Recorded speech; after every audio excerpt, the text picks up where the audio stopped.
bisa kok dapetin pahala. Contoh, apa perkara mubah? Contoh, kamu nulis itu apa hukum nulis? Mubah. Kamu ketika nulis dapat dosa? Enggak. Kamu ketika nulis dapat pahala? Enggak. Tapi ketika kamu meniatkan tulisan kamu itu untuk Allah, karena Allah,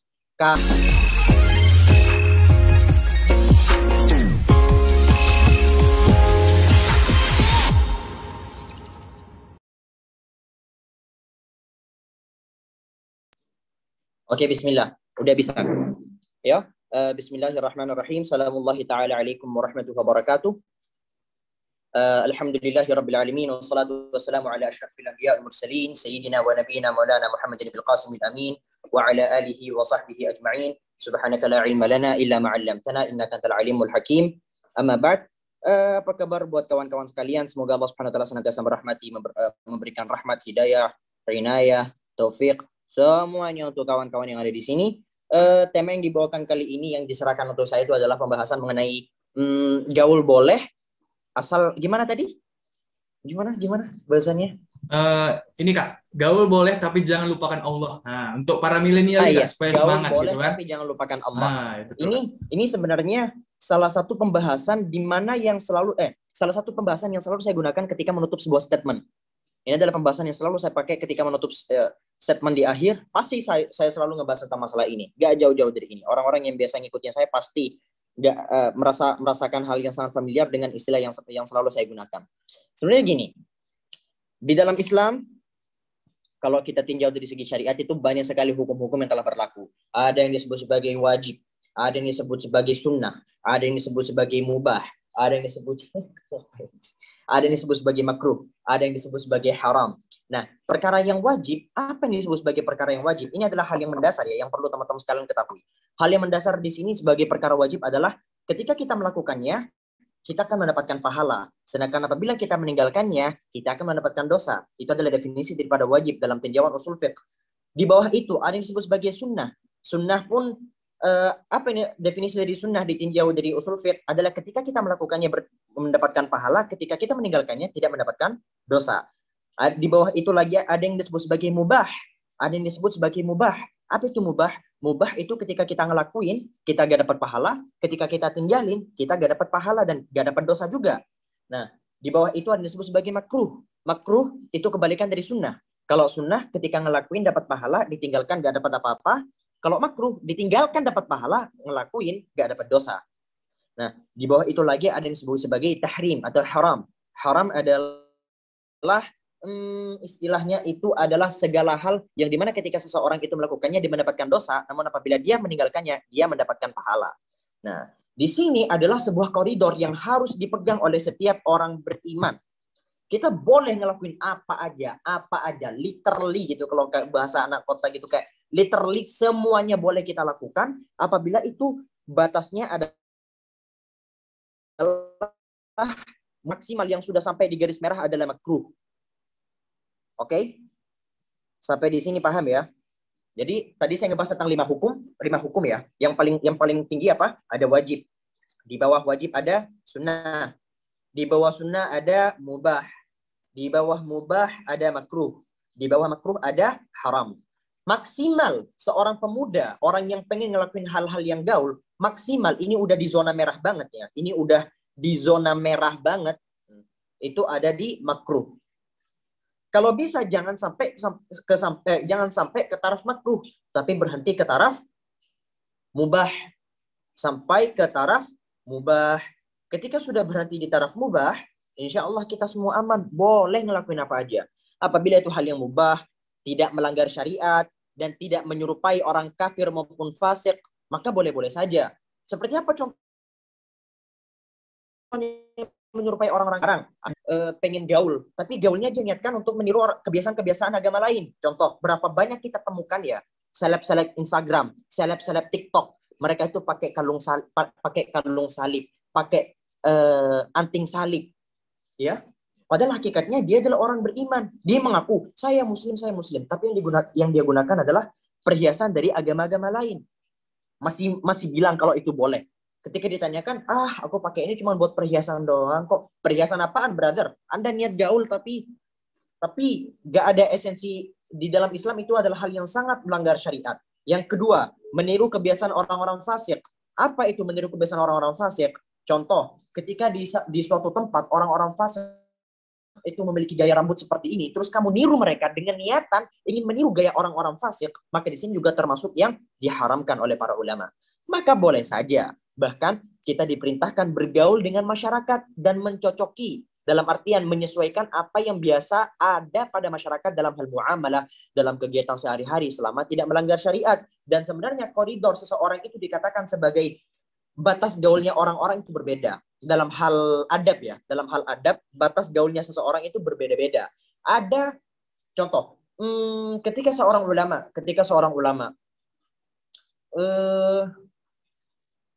dia itu punya sesuatu yang disebut sebagai muru'ah. Batas aurat seorang lelaki itu seperti apa? Saya ngomong di sini. Batas aurat laki-laki itu dari pusar hingga lutut. Tapi dia karena ngikut gaul, dia gak pakai baju, tapi nutup aurat. Itu boleh apa enggak? Boleh, gak masalah. Tapi gak beradab. Masalah saya pergi ke jalan gak pakai baju.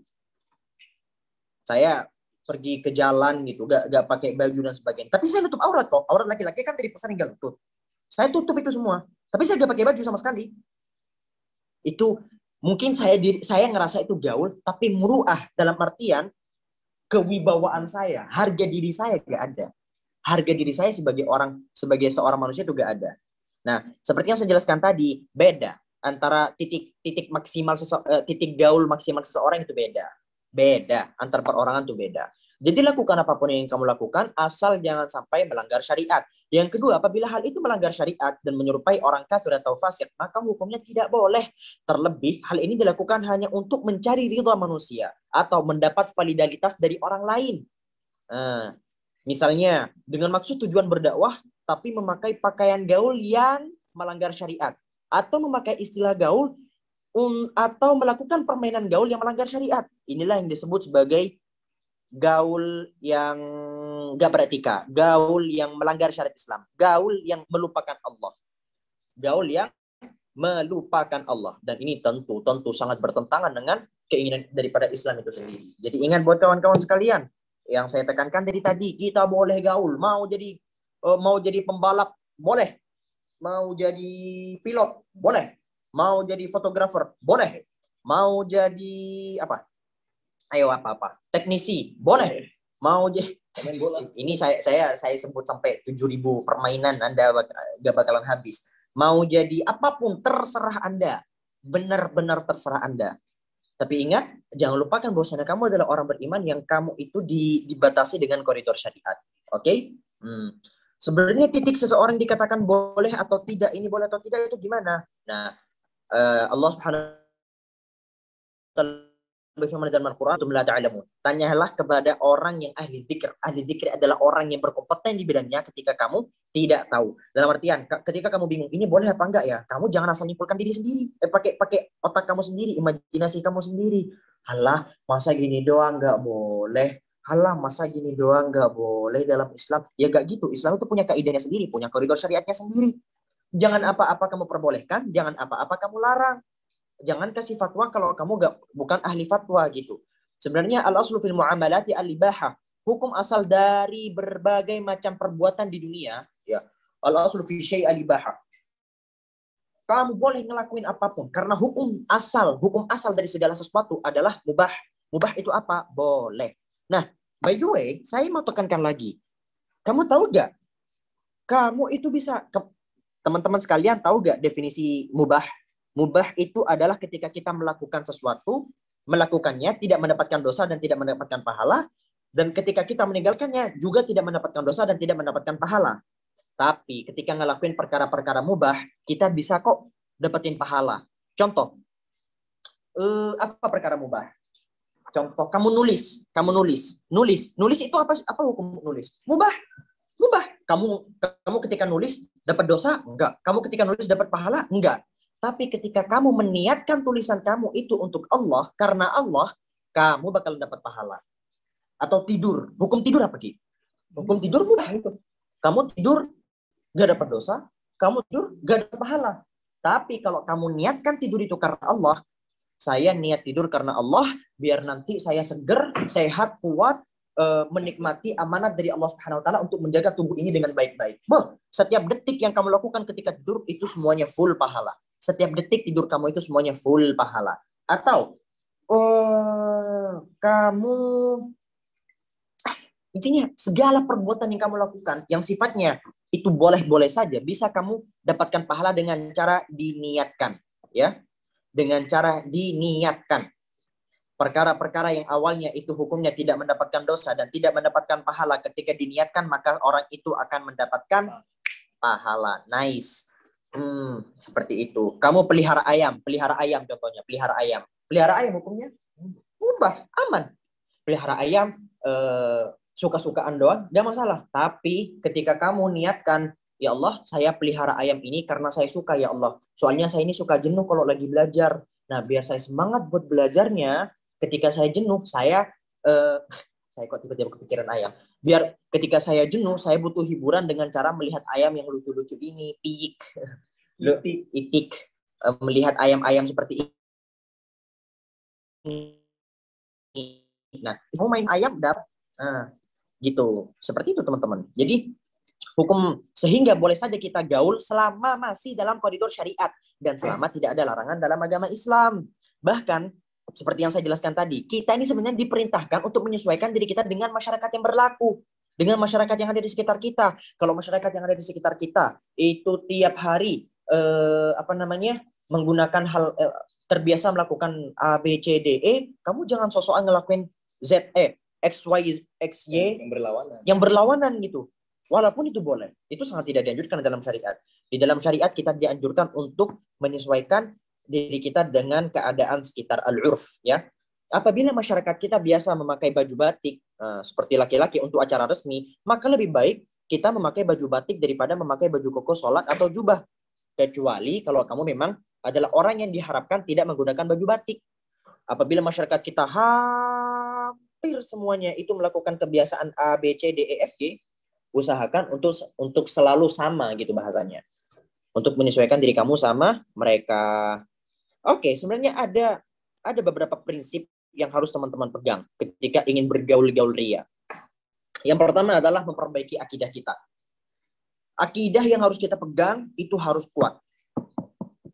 Ingat ya, akidah. Yang paling utama adalah akidah. Percuma kamu itu keren, percuma kamu itu gaul, percuma kamu sholat 5 waktu, percuma kamu puasa Ramadan 30 hari, percuma kamu zakat, percuma kamu haji 1000 tahun 1000 kali, percuma itu semua kalau akidah kamu hancur. Jadi kalau kamu masih meragukan keberadaan Allah, kalau kamu masih meragukan tentang sholat, kalau kamu masih, walaupun kamu sholat sehari itu 7.000 rakaat, gak guna. Jadi prinsip yang paling tepat dan yang paling awal yang harus teman-teman benahi adalah masalah akidah, masalah keyakinan. Yakinlah bahwa Allah itu satu, yakinlah bahwa Nabi Muhammad adalah utusan Allah yang terakhir, yakinlah bahwa para malaikat itu adalah para pasukan-pasukannya Allah, seperti itu. Ketika kita melakukan hal yang sholat 1000 rakaat percuma.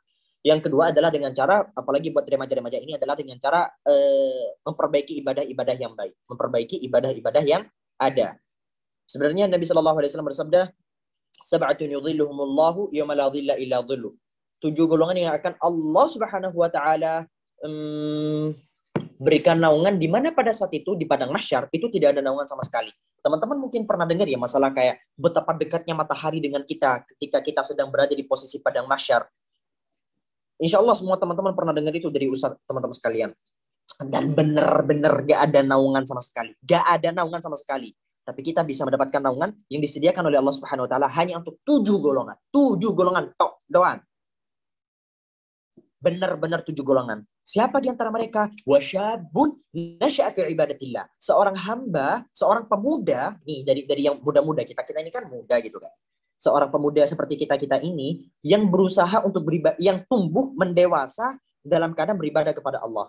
Kalau ada orang tua sudah bau tanah, amit-amit, maaf bahasanya begini, tapi emang benar. Kalau ada orang tua yang udah bau tanah gitu istilahnya, kayak untuk melihat ajalnya tinggal jalan ke depan udah meninggal gitu. Sekali jatuh langsung rusak badannya. itu ketika dia mengingat Allah, itu sudah maklum lah, wajar. Justru yang nggak wajar ketika dia lupa sama Allah, nggak berusaha mendekatkan diri sama Allah. Tapi ketika kita temukan sosok pemuda yang mendekatkan dirinya sama Allah, yang sejak mudanya dia beribadah sama Allah, itu yang luar biasa, itu yang sangat keren banget, bukan cuma keren tok, tapi benar-benar keren banget, banget. Makanya Allah Subhanahu wa taala sediakan untuk orang-orang semacam ini naungan yang tidak pernah Allah Subhanahu wa taala sediakan kecuali bagi 7 golongan ini. Yang ketiga adalah akhlak yang kokoh. Percuma kamu jadi orang hebat, percuma kamu jadi orang berilmu kalau kamu gak punya akhlak sama orang di sekitar kamu. Apa yang maksud akhlak? Akhlak adalah contoh. Kamu adalah ahli ibadah, kamu adalah ahli ilmu, tapi doyan misuh sana sini. Doyan ngomong kasar, doyan keluarin kata-kata kotor, doyan gitu. Itu termasuk orang yang tidak berakhlak. Tidak berakhlak. Kamu mau secantik apapun, jujur, saya ini tipe orang yang sangat ilfil banget ketika ngelihat orang-orang di sekitar saya itu kayak doyan misuh gitu. Tapi saya biasanya pendem sih, saya gak bilang, saya ilfil banget kamu gini. Tapi jujur, kalau dari hati saya terdalam, saya ilfil banget ketika ngelihat ada sosok manusia yang tiba-tiba doyan misuh, apalagi dari awal sampai akhir misuh, tuh rasanya gak nyaman banget gitu di depan saya begitu. Yang keempat adalah pandai menahan hawa nafsu. Ini kayak menurut saya nggak perlu dijelaskan ya, kayak semuanya tahu. Yang kelima adalah bisa memanage waktu dia dengan baik dan benar. Bisa memanage waktu dia dengan baik dan benar. Berapa banyak di antara kita orang-orang yang hebat itu asal muasal daripada kehebatan mereka adalah dengan cara memanage waktu mereka. Mereka mengatur waktu mereka dari pagi, siang, dan malam. Banyak orang manage waktu ini berubah-ubah. Kita nggak punya kaidah khusus. Soalnya jadwal kita ini kan berubah-ubah. Ada jadwal yang mungkin dari Senin sampai Selasa, Senin sampai Minggu jadwalnya segini. Senin sampai Rabu jadwalnya begini, Kamis Jumat Sabtu Minggu jadwalnya begini. Nah, jadi masalah manage waktu itu gimana cara ngaturnya? Saya sendiri mengaturnya adalah dengan cara menerapkan konsep al-awwaliyah. Konsep kita mengatur mana yang paling penting di awal. Mana yang paling penting di awal. Kalau misal di awal-awal gini Mas Adi, kita ulangnya. Ada prioritas 1, prioritas 2, prioritas 3, baru yang lainnya kita boleh laksanakan. Nah, kalau perlu dicatat. Kalau emang nggak perlu dicatat, ya sudah nggak perlu dicatat. Kayak langsung simpan aja di otak. Tapi alangkah lebih baiknya adalah dengan cara dicatat. Nah, di prioritas 1 itu kamu pikirkan apa ya kira-kira prioritas nomor 1 buat saya. Prioritas nomor 1 buat saya pagi-pagi kuliah. Baca Al-Quran, apalagi tidur 1 jam, itu adalah prioritas 1. Jadi prioritas 1 ini benar-benar gak boleh diganggu gugat sama sekali, kecuali dalam hal yang sangat darurat. Nah, ketika kamu ngerasa bahwa prioritas kamu ini prioritas 1 kamu ini udah bagus, udah benar, udah mantap, pindah ke prioritas kedua. Kamu bikin lagi prioritas kedua. Oke. Prioritas keduaku ini adalah bla bla bla. 1, 2, 3. Nah, kalau misal prioritas 2 ini mengganggu prioritas 1, maka tinggalkan prioritas 2. Nah, habis kamu bikin prioritas 2, ternyata prioritas 1 kamu gak terganggu. Prioritas 2 kamu gak terganggu. Silahkan buat prioritas 3. Nah, intinya begitu seterusnya. Sampai kamu menemukan titik bagaimana cara kamu bermain, bagaimana cara kamu mencari hiburan buat diri kamu sendiri. Saya rasa seperti itu dulu materinya. Mungkin kita bisa buka sesi tanya jawab.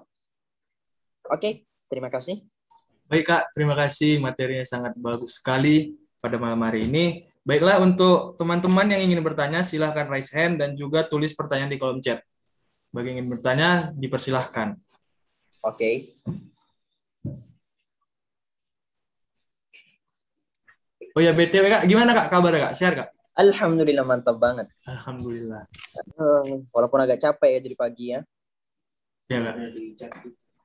Oke. Malika Amelia. Oke. Siapa?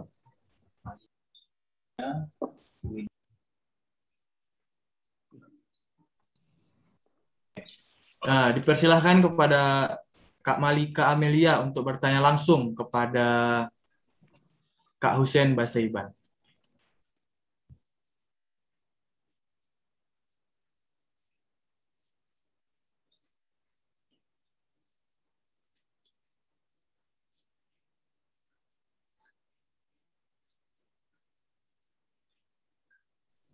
Udah Kak, silakan di-unmute Kak Malika Amelia.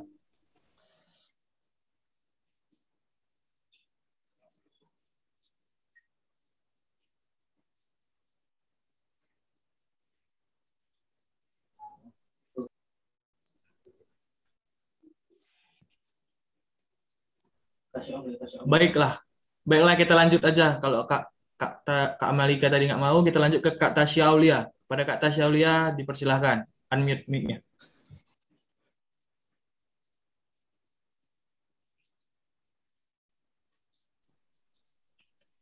Assalamualaikum Kak Husen. Waalaikumsalam warahmatullahi wabarakatuh. Silakan. Kak gimana kan misalkan kita nih keluaran dari pondok pesantren. Nah di sekitaran kita tuh banyak yang mengumbar aurat gitu ya, maaf ya. Nah terus aduh. Nah. Kenapa? Nah, matikan. Oke. Kamu ke mute. Halo. Neng. Iya, ke mute. Kak, di mute tuh Kak, unmute lagi Kak.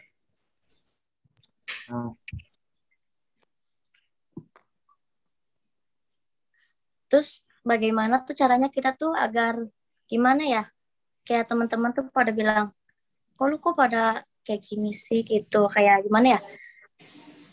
Lu kok pakai rok sampai ngepel-ngepel jalan gitu, sampai rok lu kotor gini-gini segala macem. Terus kita tuh kayak ada niatan kayak, kenapa ya teman-teman kayak gitu tuh? Terus gimana caranya nanggepin teman yang kayak gitu, Kak? Oke.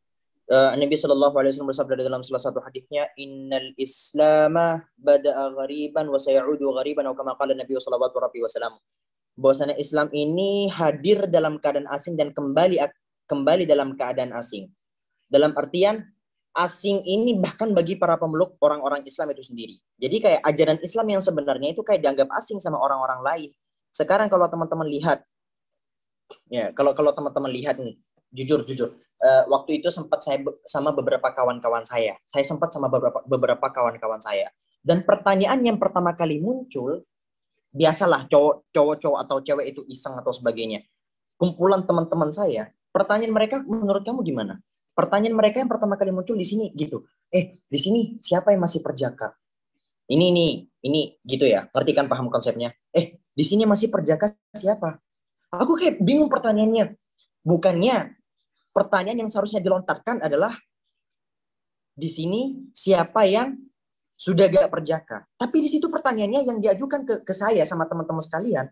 Di sini siapa yang masih perjaka? Saya mikir, ya Allah, udah sampai segini banget ya, kayak saking pergaulannya udah sebebas itu ya, sampai dikira tuh kayak justru orang yang perjaka, yang gak mau zina, yang tampil aneh di hadapan orang lain. Jadi kayak saya mikir, alhamdulillah, ternyata udah sampai seperti ini. Maka dibahas oleh Nabi Shallallahu Alaihi Wasallam, fatuba lil ghuraba, maka beruntunglah bagi orang-orang yang terasingkan, ya orang-orang yang senantiasa memegang teguh ajaran mereka di hadapan orang lain gitu. Mungkin bagi orang-orang itu dianggap ini alay banget, nyapu ngepel, ya udah bilang aja, bainana wa bainakum yaumal janaiz. Hey, perbedaan antara aku sama kalian tuh lihat aja nanti ketika kita sama-sama menjadi mayat, bilang aja gitu. Ketika kita sama-sama menjadi mayat, disitulah amal perbuatan kita semua bakalan dinilai. Oke, next. Terima kasih Kak Tasya telah bertanya kepada Kak Usaiban. Ini Kak, ada pertanyaan nih Kak dari kolom chat. Bismillah, izin bertanya Kak. Sebagai pemuda, saya ingin berdakwah seperti teman-teman yang lain. Ikhlas itu kan berat, dan apabila ingin berdakwah, baik di online maupun offline, terkadang ada rasa ingin dikenal orang, dipuji, dan lain-lain. Jadi bagaimana solusinya Kak? Apa harus berhenti berdakwah atau gimana? Silakan Kak. Al-Imamul Ghazali rahimahullahu ta'ala berkata di dalam salah satu dauhnya bahwasanya riya itu bisa terjadi karena beberapa hal. Ada riya yang terjadi karena definisi another definition of riya ya. Riya itu kamu beribadah karena manusia, itu disebut sebagai riya. Dan kamu meninggalkan ibadah karena manusia juga disebut sebagai riya. Contoh, kalau riya yang kita kenal jelas ya, seperti saya ingin beribadah biar dilihat sama manusia. Oh, itu udah jelas ria. Tapi ketika kamu punya pikiran,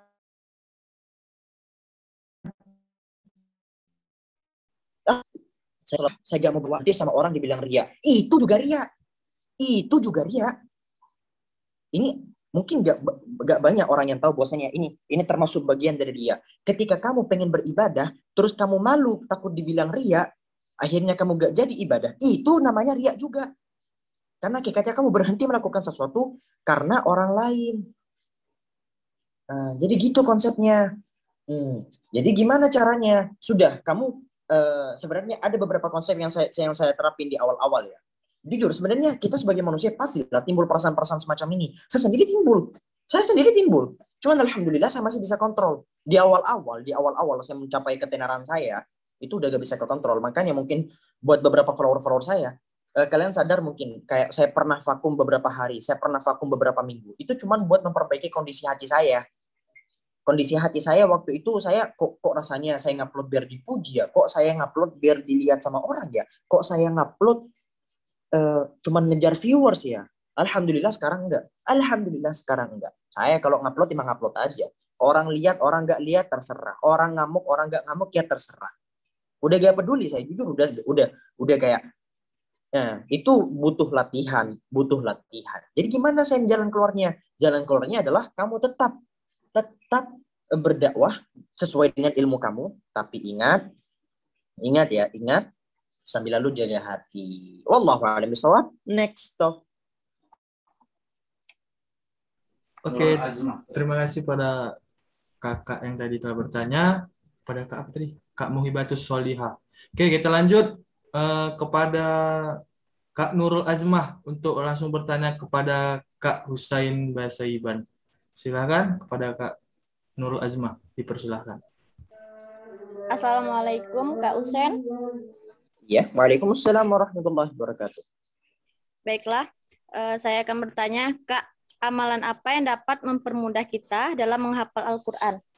Apalagi kita kan bukan anak pondok pesantren atau kita kan sekolah umum, jadi tuh pengen banget menghafal Al-Quran. Jadi amalan apa, Kak, yang paling mudah dalam menghafal Al-Quran?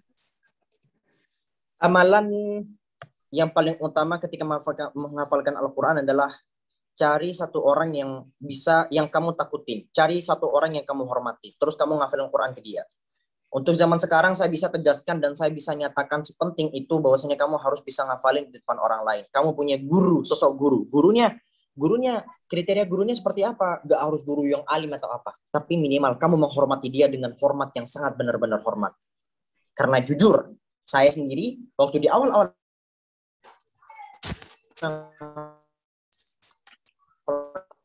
Al-Quran, tapi di tengah-tengah pasti banyak tuh godaan, pasti muncul tuh rasa malas. Nah, ketika kamu malas, terus kamu ikutin tuh rasa malas kamu, kamu malas, terus kamu ikutin rasa malas kamu udah berhenti gak menghafalkan Al-Quran lagi. Tapi ketika kamu punya sosok guru, sosok yang kamu hormati, pasti timbul tuh rasa malu. Nah, walaupun saya malas, tapi kalau saya hari ini gak setor, malu banget saya gak nyetor. Akhirnya kamu paksakan diri kamu untuk nyetor. Makanya butuh sosok guru. Kamu gak bisa ngafalin sendiri. Kecuali iman kamu sudah sampai ke taraf yang tinggi. Kalau iman sudah sampai ke taraf yang tinggi banget gitu ya, ya udah, aman lah kalau udah sampai ke taraf tinggi. Tapi apakah kamu yakin iman kamu sehebat itu? Iman saya, iman kamu, iman kita semua sehebat itu? Saya rasa tidak, tapi semoga aja ada yang sampai pada taraf seperti itu. Jadi kunci yang paling utama sebelum kamu lompat ke amalan-amalan yang lain, ada doa ini, doa B, doa C, doa Z atau apa, cari guru dulu. Wallahu a'lam bishawab. Next talk.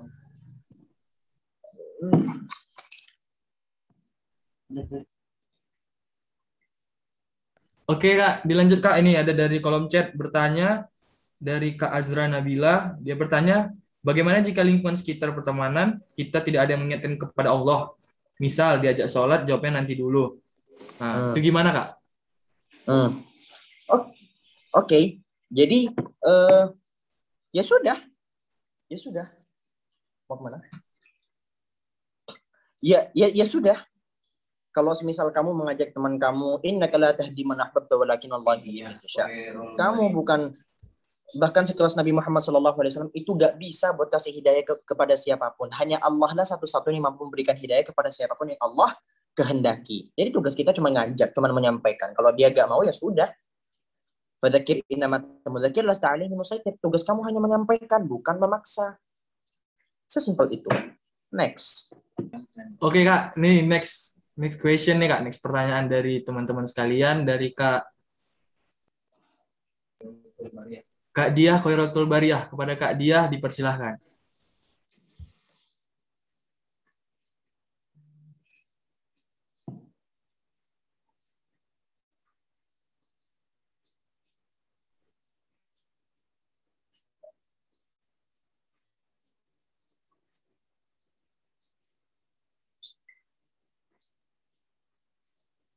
Izin Kak, suaranya nggak ada Kak, Kak Diah. Kak Diah, suaranya nggak ada.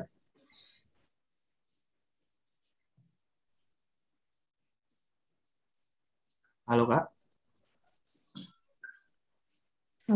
Nah, udah Kak, udah baru ada suaranya. Lanjut Kak. Halo. Assalamualaikum Kak Husen. Waalaikumsalam warahmatullahi wabarakatuh. Bagaimana cara memberitahu teman saya sudah sampaikan bahwa pacaran itu dosa, tapi dia tetap melakukannya. Dengan alasan tidak mempunyai teman dan dia dengan alasan dia tidak mempunyai teman dan ingin ada yang mengantarkannya.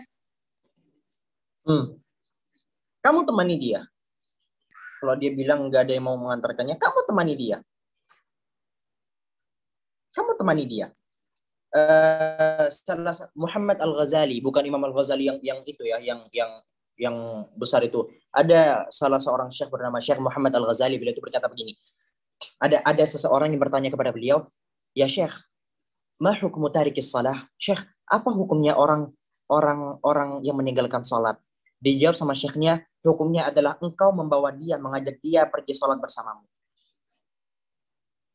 Jadi kayak sebelum kamu mempertanyakan dia, sebelum kamu kayak mau judge dia, kamu menghakimi dia, tanyakan ke diri kamu dulu, apa yang telah kamu lakukan buat dia.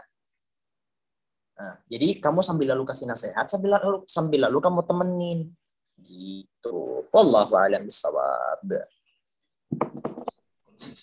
Oke, terima kasih kepada teman-teman yang sudah bertanya kepada Kak Husen. Baik Kak, bolehlah Kak kasih closing statement buat kita-kita semua ini, agar kita tuh lebih semangat lagi Kak untuk mengejar akidah yang kayak seperti Kakak bilang tadi, dan juga boleh sekalian doa penutup Kak.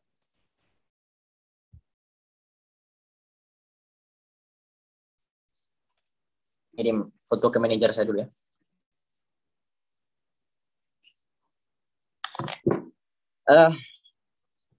Cara untuk memperkuat akidah dan sebagainya, pertama yang harus kamu, yang paling berpengaruh terhadap diri kita semua adalah lingkungan. Yaqulu Nabi sallallahu alaihi wasallam, al-mar'u ala dini khalilihi falyanzur ahadukum may yukhalil.